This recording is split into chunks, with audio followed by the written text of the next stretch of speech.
Mariosep. Sos Mariosep. Sos Mariosep. Kung isa kang OFW, ang bidyong ito ay para sa inyo. Sa lahat ng aking mga kababayan na nagbakasyon at babalik sa inyong bansang pinagtatrabahuhan, tayo po ay may marirefund na 550 pesos na terminal fee refund sa ating airport dyan sa May Pilipinas. Mga kababayan, ang requirements po na para makuha nyo ang 550 pesos ay ang OEC exemption or OEC balik manggagawa. Ayan po mga kababayan.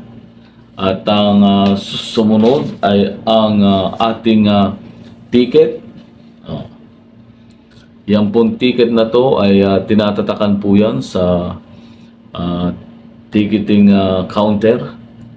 Yan, pag binigay po sa inyo to, ay sasabihan po kayo na may refund po kayong makukuha dun sa may boarding gate ng inyong eroplanong sasakyan.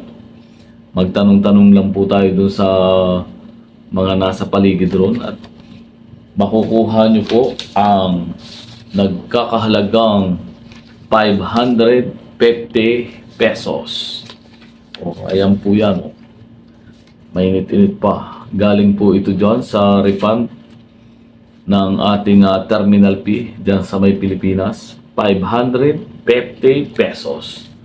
At sa lahat po ng mga umuwi ng mga nagtaang panahon at nandyan pa po ang inyong ticket at nandyan pa yung mga details na kailangan, pati yung mga siguro yung mga ano yun, yung Xerox copy ng OEC nyo noon. Yan, dalhin nyo lang po doon at ibibigay naman po yun sa inyo basta yung ticket ay nandyan, dahil po yan ay bilang ng ating para sa mga OFW na umalis sa ating bansang Pilipinas. Sa lahat po ng mga OFW, mga kababayan ko dyan, maraming salamat sa pagsuporta sa Sos Mariosep TV.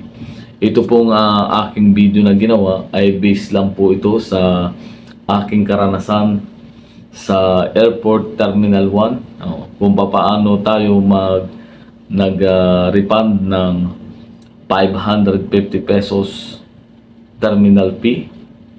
At sa lahat po ng ating mga OFW, kapit lang, makakauwi rin tayo ng bansang Pilipinas. Ingat kayo palagi. God bless you all. Mabuhay ang mga Pilipino. Sukran. Assalamualaikum. Bye-bye. Ton?